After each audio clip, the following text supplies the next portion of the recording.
Ketika dibuka, Mang Dadang kaget. Anda siapa? Lalu orang tersebut berujar, jangan sedih, jangan khawatir. Saya Muhammad bin Abdullah, orang yang tiap saat kamu bacakan maulid, orang yang tiap saat kamu sebut namanya, orang yang tiap saat kamu ingat-ingat dalam doa.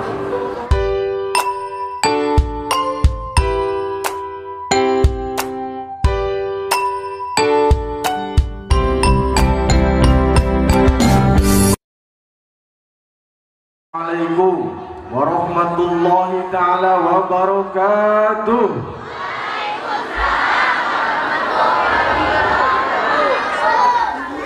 Bismillah, alhamdulillah, wassalatu wassalamu ala rasulillah wa ala alihi wa sahbihi wa mawala. La hawla wa la quwata illa billah. Rabbi shrahli sadri wa yassirli amri wahlul 'uqdatam min lisani yafqahu qawli, amma ba'd. Qala Allah ta'ala bil Qur'anil Karim, a'udzu billahi minasyaitonir rajim, bismillahirrahmanirrahim. Subhanalladzi asra bi 'abdihi lailam minal masjidil haram ilal masjidil aqsa alladzi barakna haulahu linuriyahu min ayatina innahu huwas samiul basir. Shadaqallahul azim al-'azim. Sampurasun damang Bapak Ibu sadayana damang. Alhamdulillah, bapak-bapak katawis ganteng, pemuda oge katawis tampan, pemudinya kitu teh geulis, ibu-ibu menimeng cerang katawisna, nini sedang. Tapi alhamdulillah ya, orang tiasa ngariung di Masjid Jami Al-Wasi'ah. Bapak Ibu sadayana sakadik pangintennya ya ararisin selaras nama.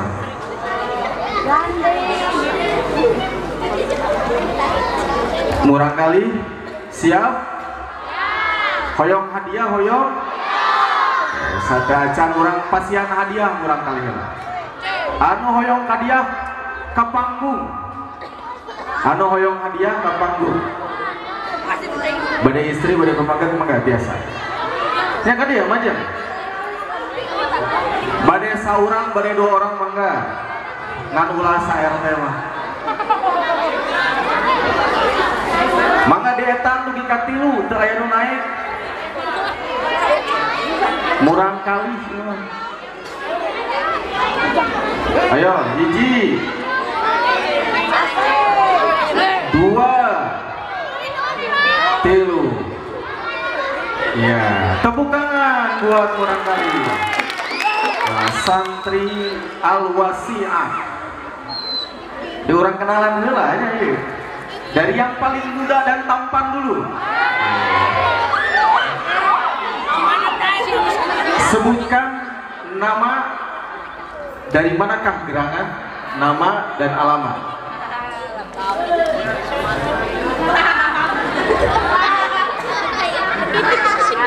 Nama saha, nama nami Iping. Timanten jang Iping. Timanten bumi teh. Oh dekat. Dugi ka gomper kieu nyariosna. Padahal udah di pasian hadiahnya. Teras paling dia nu di tengah saha nami cek. Hamim. Saha? Kapi. Oh, Kapi. Di mana linggih teh, Cep? Di Lumbung 2. Iya teh Lumbung 2, iya Lumbung 2 mana? Oh, di Payun. Siap. Puji deui. Nami Abi Manjir. Manzir. Masya Allah namanya saya Manzir. Timanten Manzir.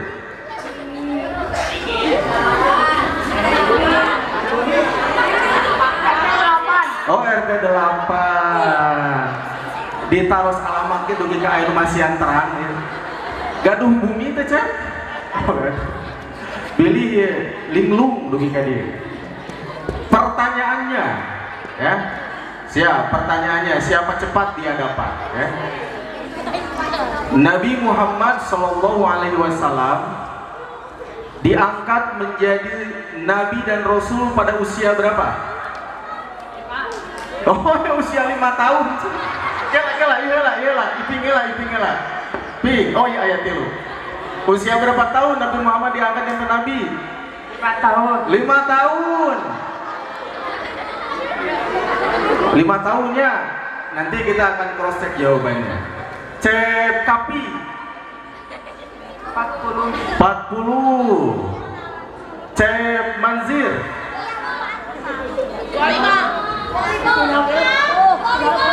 35. Baik, kita buktikan jawabannya.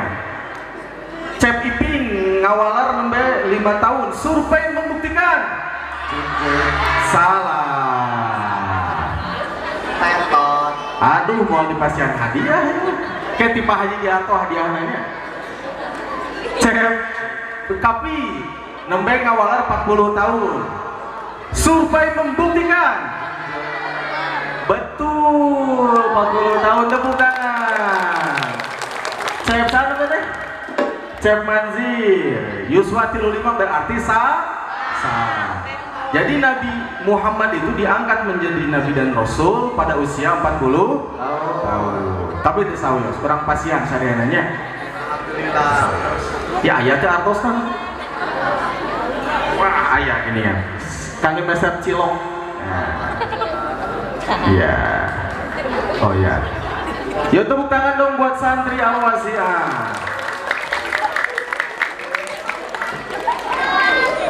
Bapak Ibu sadayana simkuring bade berkisah. Jadi ini ada keajaiban mukjizat perihal ini sebenarnya konteksnya Maulid Nabi ya. Konteksnya Maulid Nabi. Tapi tidak apa-apa. Isra Mi'raj maupun Maulid Nabi sama-sama yang menjadi aktor utama adalah Kanjeng Nabi Muhammad SAW.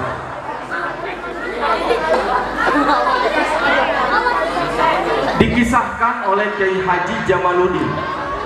Kiai Haji Jamaluddin ini adalah seorang ulama, seorang kiai dari Pandeglang, Banten. Pandeglang, Banten itu di mana Bapak Ibu? Di Banten.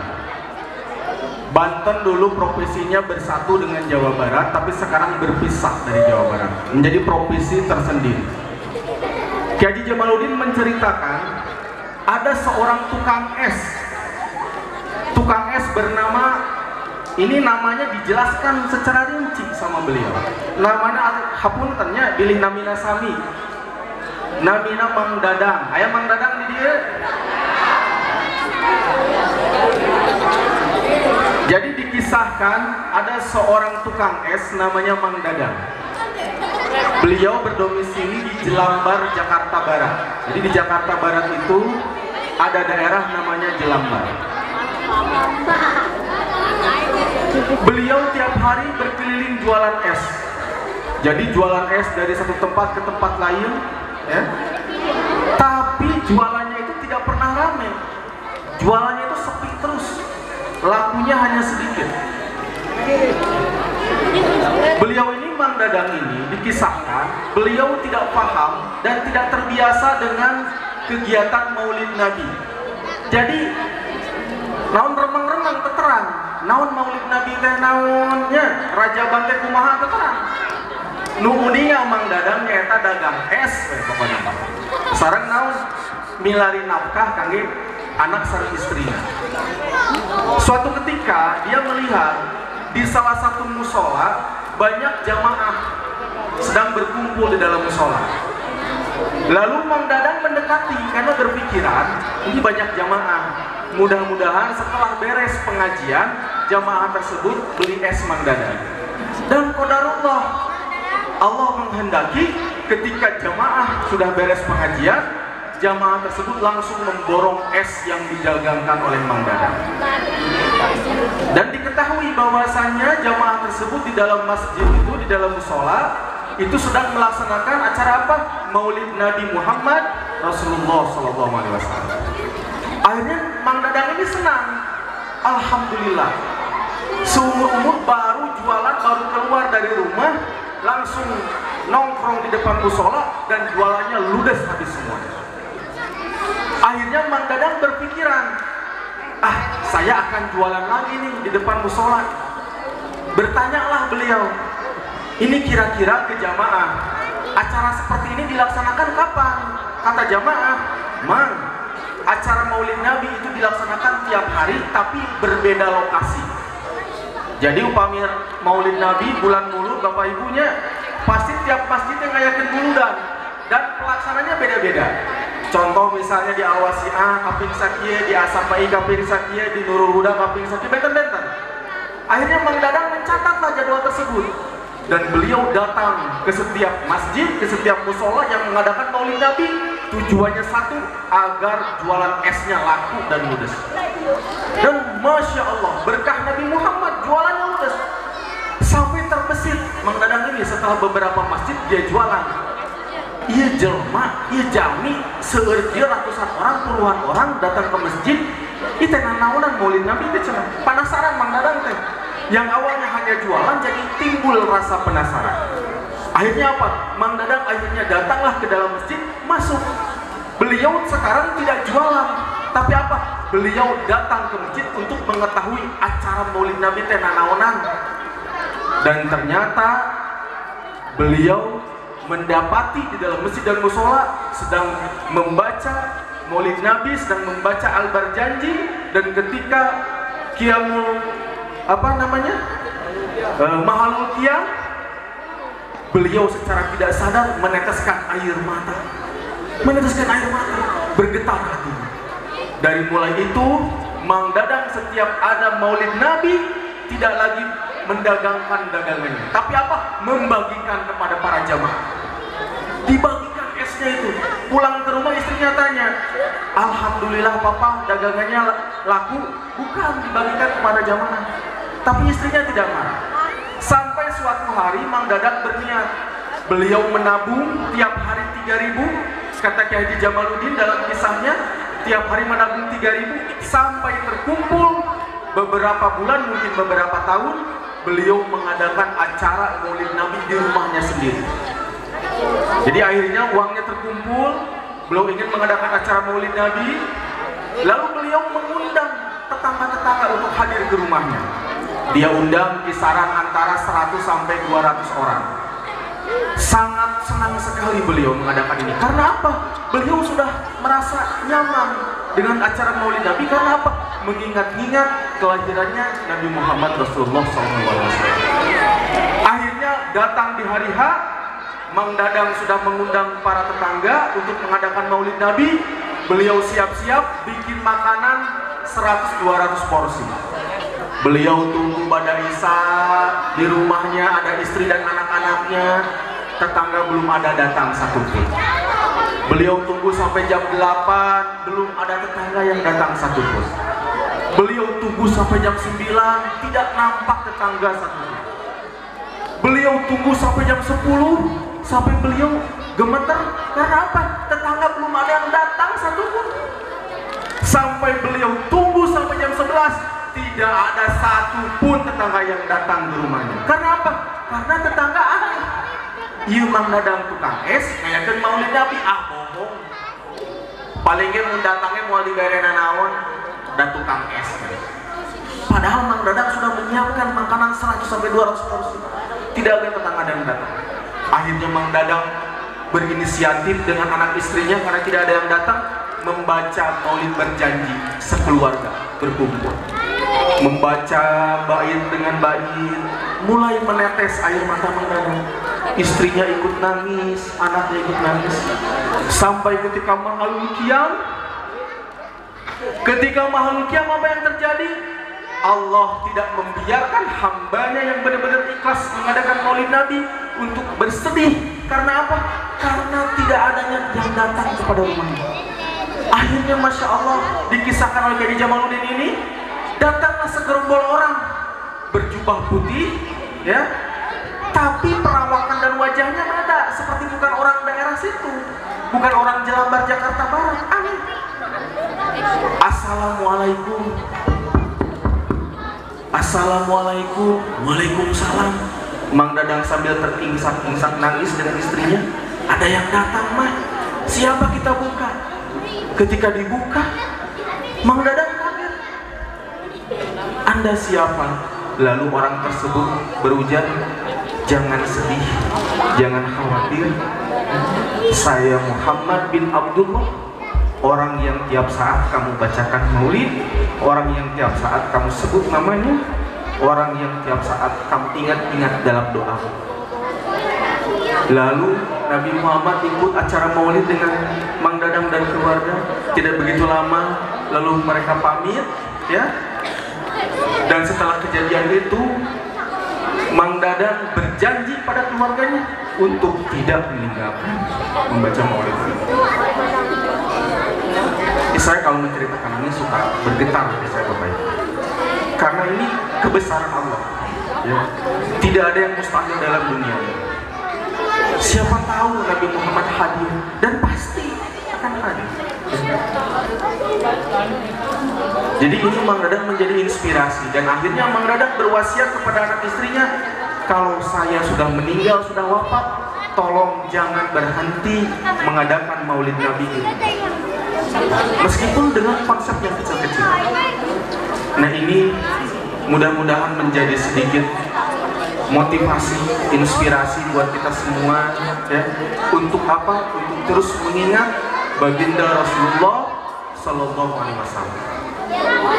Yang terakhir dari saya, ini ada kisah dari Kiai Haji Rifat Syahid yang barusan membaca Al-Quran. Di beliau ini luar biasa, ya. Beliau ini adalah putra dari Al-Maghfurlah, pendiri pondok pesantren Al-Quran Cicalengka, Al-Quran Al-Falah Cicalengka. Jadi ayahanda beliau ini dulu adalah qori pertama yang menjadi juara MTQ nasional di Indonesia. Makanya banyak sekali eksodus santri-santri dari luar pulau untuk menimba ilmu di Ponpes Al-Falah. Banyak sekali. Salah satunya adalah qori yang pernah kita undang ke sini waktu Maulid Nabi kemarin, yakni Al-Ustadz Wahyu Andi Saputra. Ustadz Wahyu Andi Saputra itu adalah alumni dari Ponpes Al-Quran Al-Falah. Beliau adalah orang Kalimantan Tengah, orang Palangkaraya, jauh di sana. Tapi jauh, ya, beliau datang ke Jawa Barat, datang ke Kabupaten Bandung untuk menimba ilmu di Al-Falah. Masya Allah. Dan beliau menjadi kemarin di 2022 menjadi juara 1 MTQ nasional tingkat remaja, Ustadz Wahyu Andi.